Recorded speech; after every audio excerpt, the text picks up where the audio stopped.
What's up, everybody? Hope you're having a good Sunday. Justin here to do part 4 of my countdown of top 50 favorite wrestlers. Part 3 I did 28 to 18. This part 4 is 17 to 7. So here we go. Number 17. Kicking it off with number 17. I was going to say Seth Rollins, but he's out. Because I thought I'm more of a fan of this other guy, and I've watched him longer than Seth Rollins. So number 17 is Jushin Thunder Liger. The guy's great. The guy's a legend. He was mostly worked in Japan most of his career, but I did become exposed to him in WCW. And I'm really happy about that because that's where I saw the guy for the first time and became a fan of his in 1991. Jushin Liger, to me, I didn't even think the guy was a wrestler. I thought he was like out of a comic book or something. Because at the time in 91, I was only 7 or 8 years old. So, I mean, Jushin Thunder Liger, just a look of his gear and his mask, the guy really caught my attention. I became a big fan of his. So 17 is Jushin Thunder Liger. If you never heard of the guy, if you're too young, never saw him wrestle or heard of him, if you have WWE Network, type in his name in the search. Jushin Thunder Liger. All his great matches will pop up. Number 16 is Kane. Big Red Machine Kane. Big fan of Kane. The guy has had a great run as the Big Red Machine. Kane, the brother of The Undertaker. He had a great debut, one of the best. At Bad Blood 97 in your house. Had one of the best debuted, ripped the Hell in the Cell door off. Was with Paul Bearer, who was his father. And for months and months it was built up. Paul Bearer kept saying, Undertaker, Kane is alive. Kane is coming for you. Kane is alive. And Undertaker didn't believe it. He attacked Paul Bearer. Episodes of Raw, he attacked him saying, you're a lying son of a bitch. Kane is not alive.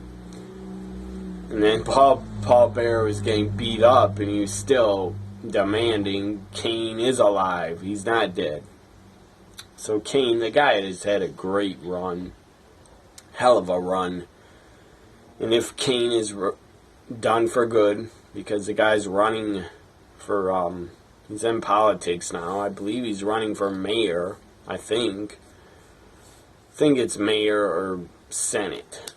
Something like that. If he never returns to the ring, the guy's had a legendary career, should go in the Hall of Fame immediately after he retires. Number 15 is Owen Hart, the King of Heart, the Rocket. Owen Hart. Later on in his career, around 98, he was known as the Black Hearts. Owen Hart.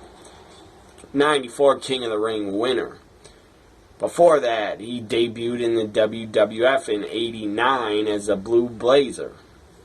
He was under a mask as a Blue Blazer. He worked in Japan before that. He worked in Stampede Wrestling before that. I mean, even, I think in 1990, Owen Hart even appeared in WCW to do jobs, but he was still there. So 94 King of the Ring winner, Intercontinental Champion, 2-time Slammy Award winner. He always carried around those 2 Slammies. That was damn funny. Tag Champion, as I said, Intercontinental Champion, Tag Champion, King of the Ring winner, European Champion. I think he was European Champion. Owen Hart, the guy did it all. In his short run in the WWF, the guy had a great career from 94 until 99. The guy had a damn good career. So number 15 is Owen Hart. Number 14 is Vader. Big Van Vader. The Mastodon. Vader was much better in WCW. The guy was greatness in WCW. He was WCW World Champion. He defeated Sting at Great American Bash 92 to win the world title for the first time. Then Vader would go on to have great feuds in WCW with guys like Sting, Cactus Jack, Ron Simmons, he had a good match with, and there's probably others. Also, Vader, former WCW US champion. Then he went to WWF, and the guy had a great debut in '96 on an episode of Raw when he attacked, his debut was in the Rumble '96 match. Then, I think the next night on Raw, because he needed shoulder surgery, Vader attacked the President, Gorilla Monsoon, legendary Gorilla Monsoon. He attacked him, and Vader suspended. Anyways, Vader had a great debut attacking Gorilla Monsoon. But then after that, the guy really, sadly, WWE did nothing with Vader because they didn't want to really push him as their top heel, and they should have. So 14's Vader. Number 13, Ravishing Rick Rude. Simply ravishing.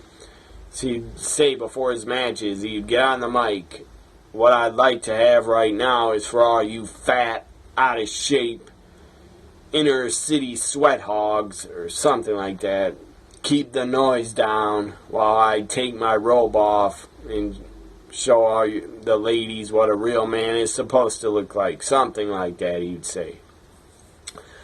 When he first debuted in '87 in the WWF, what he used to say on the mic, it was damn funny. He used to go, keep the noise down, all you frog-looking guys. That was damn funny. So, 13. Number 13's Ravishing Rick Rude. Number 12, Rowdy Piper, the Hot Rod. One of the best of all time on the microphone at cutting promos. Started Piper's Pit. That was legendary. Former Intercontinental Champion. Piper really has done it all. Sadly, he wasn't a WWE champion, and he should have been, because he deserved it. Piper retired at WrestleMania 3 because he was going to shoot the movie They Live. And Vince didn't want to do the movie. I guess because Vince wanted a percentage of Piper's contract or something. I don't know. Or Vince was probably just angry that Piper wanted to do something without him. And Vince knew that Piper could go somewhere else, go into movies, go to another company. And he knew Piper could get himself over and could get the movie over. And They Live was a damn good movie. It's a classic. I have it on DVD. So number 12, Rowdy Piper. Rest in peace, Hot Rod. Number 11, The Rock. The Great One. The most electrifying man in sports entertainment. Number 12 is, not number 12, number 11 is The Rock. I'm going to run through some of these because I got another video to do. Or, I don't know if I got another video to do, but I got to eat very soon. I got a pizza in my oven, and I got to be finished soon. So number 11's The Rock. Number 10, Stone Cold Steve Austin, the Texas Rattlesnake. I was a huge mark for Stone Cold. The guy's my favorite wrestler from 97 to probably 2003 until he retired. I was a huge mark for Stone Cold Steve Austin. They came out with like 3 or 4 videos on Stone Cold. I got them all. They came out because Stone Cold said so. I bought that video in 97. What was the next one? Austin 316 Uncensored video. I bought that, and the final video was Hell Yeah. I guess it was called Stone Cold Steve Austin Hell Yeah. I think that came out in 99. Then in 2001, they released a Stone Cold Steve Austin DVD. It was called What? I think it was called What? And after that, they've released more Stone Cold DVDs, and I actually owned them all at one time. Stone Cold Steve Austin, I believe, the Ultimate Legacy or something like that, has best matches. Stone Cold Steve Austin documentary, the Stone Cold Story or something.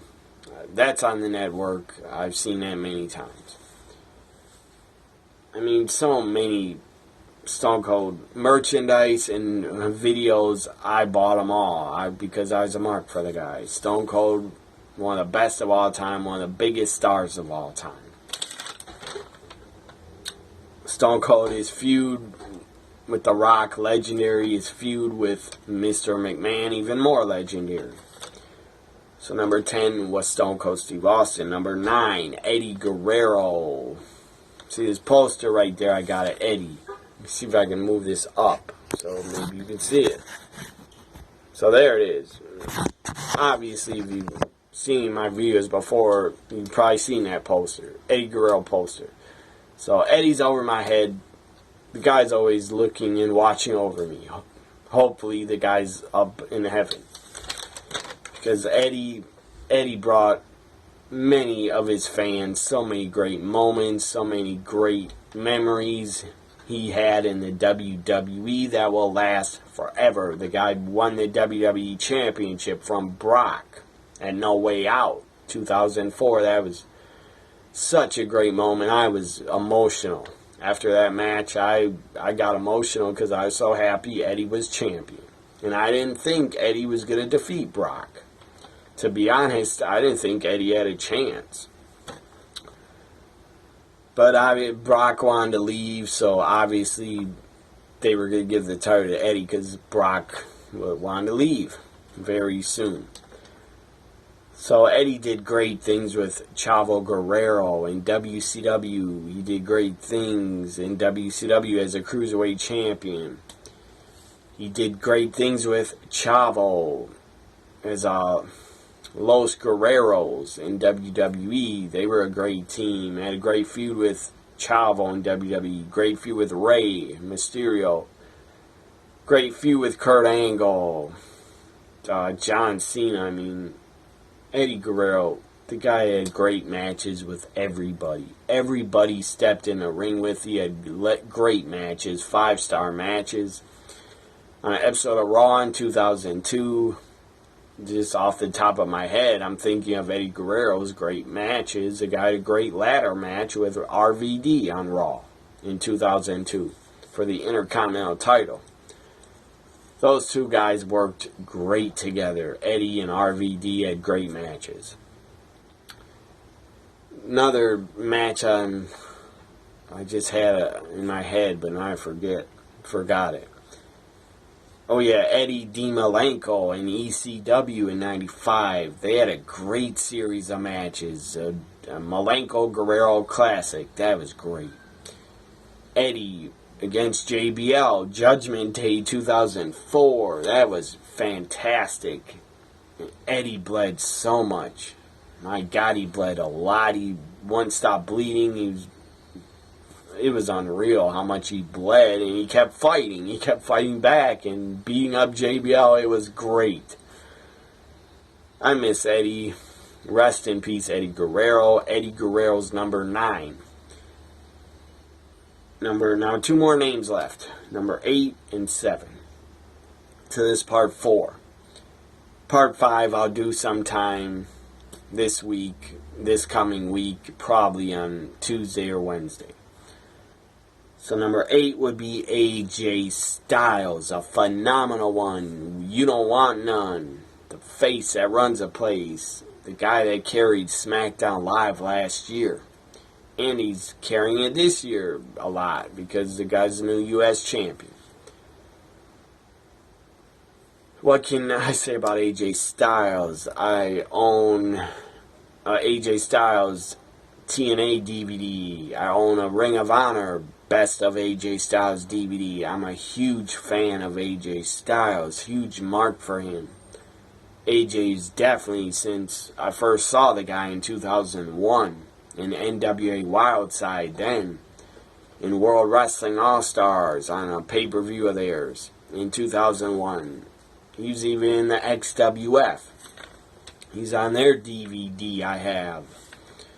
The XWF did not last long.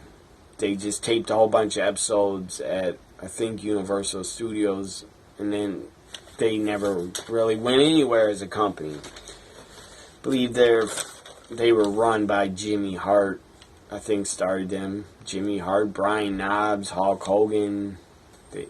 They probably had investments or were trying to get someone to invest. In XWF, it didn't work out, but they did put out a DVD like 10 years ago. They put out a DVD, or over 10 years ago. I think 2005 or 4. They put out an XWF DVD. And AJ Styles was a part of that company. And they had a cruiserweight division.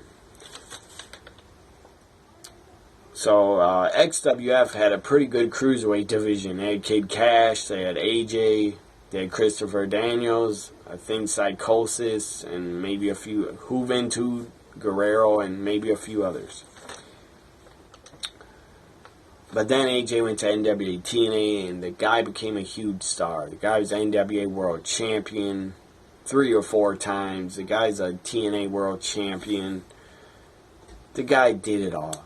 And thank God AJ came to WWE. The guy's in New Japan for a while. IWGP Champion. Finally, he came to the WWE in 2016. Debuted at the Royal Rumble. So happy for AJ. I'm so happy he's in the WWE because I love the WWE the most. And I watch them the most out of anybody. So very happy AJ's in the WWE. He deserves it. And I hope he's there for like 5 more years at least. Number 8 was AJ Styles. Number 7 is Y2J Chris Jericho. This guy has done it all. He debuted in 1990. He's worked everywhere, basically. Worked for AAA, worked for New Japan, worked for so many companies, ECW. I mean, before he got to ECW, Jericho worked all over the world already. And the guy was already known as a damn good talent. Jericho worked for Smoky Mountain Wrestling. Jim Cornette. I'm a fan of Jim Cornette. He gave Jericho and Lance Storm their first opportunity in the United States as a tag team, the Thrill Seekers. So they were in Smoky Mountain Wrestling. That was pretty cool. And they both had a ton of talent. When I saw them in Smoky Mountain Wrestling. Years later, I would see them from DVDs of Smoky Mountain Wrestling matches. Anyways, after Smoky Mountain, Jericho got another big break. When Paul Heyman brought him into ECW, he became the ECW TV champion. And from all the interviews Jericho has done, when he's talked about ECW, it seemed like he loved his time in ECW. He said it was a great locker room. The fans were passionate as hell. And then, of course, Jericho got signed in 96 by WCW. That was good for him. He was Cruiserweight champion 1 or 2 or 3 times. Jericho became, even after he lost Cruiserweight title, the guy became a great heel.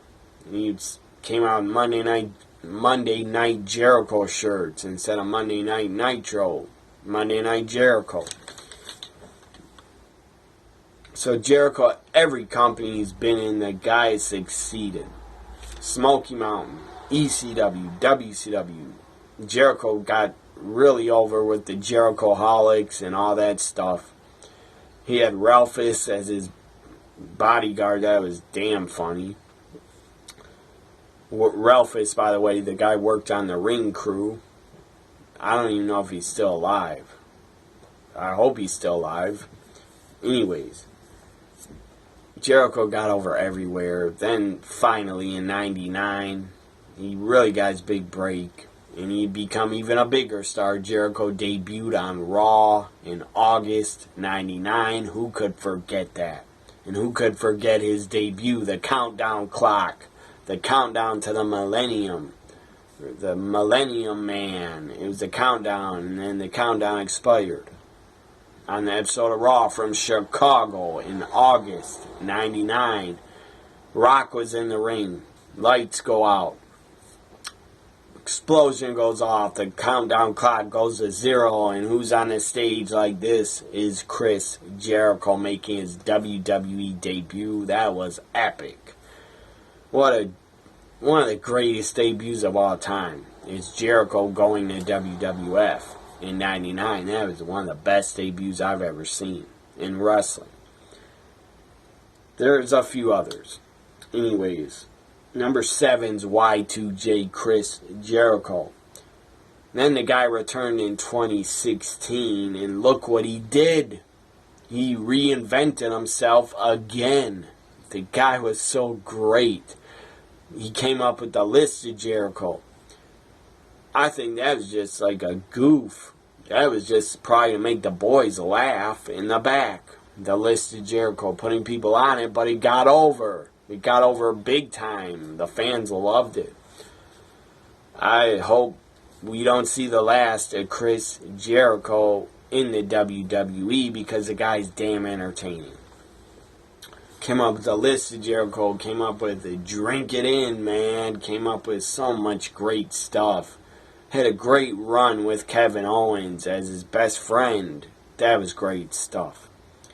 Then, of course, Owens turning on Jericho, the Friendship Festival of Friendship. That was so well done, how Owens destroyed Jericho, and then they started feuding. And then Jericho actually won the U.S. title this year. He won the U.S. title in 2017. That was pretty surprising. But that was cool as hell, that Jericho became a U.S. champion because he never held the U.S. title before in his career. The guy's like a 9-time Intercontinental Champion, many-time Tag Champion, WCW World Champion, part of WWE, the WCW World Heavyweight Championship he won. He also was World Heavyweight Champion when he was on SmackDown. He's WWE... I'm trying to think. I don't know if Jericho's ever WWE Champion. I know he's been World Heavyweight Champion. I can't think. I don't know if Jericho's ever been WWE Champion. I can't remember if he ever has been. I don't think he has, but if he has been, please somebody watching this, tell me and tweet me on Twitter at WWE NXT Guy if Jericho's ever won the WWE Championship. I don't think he ever has. But if he has, please correct me on my Twitter at WWE NXT Guy. Please correct me and tell me if Jericho has actually been a WWE Champion, because I'd like to know if that's true. I don't remember him ever being a WWE Champion. I'm trying to think if he ever was. All I remember is Jericho being World Heavyweight Champion and WCW Champion in 2001. I can't remember. Anyways, Jericho's done it all. The guy's a future Hall of Famer. Definitely a Hall of Famer. Number 7, Y2J Chris Jericho. So there it is, part 4. I did 17 to 7. Part 5 will be number 6. Part 5 will be 6 to number 1. Hope you enjoyed this new countdown, top 50 favorite wrestlers, part 4. Follow me on Twitter at WWE NXT Guy. Like, comment, share, and subscribe, everybody. Bye for now.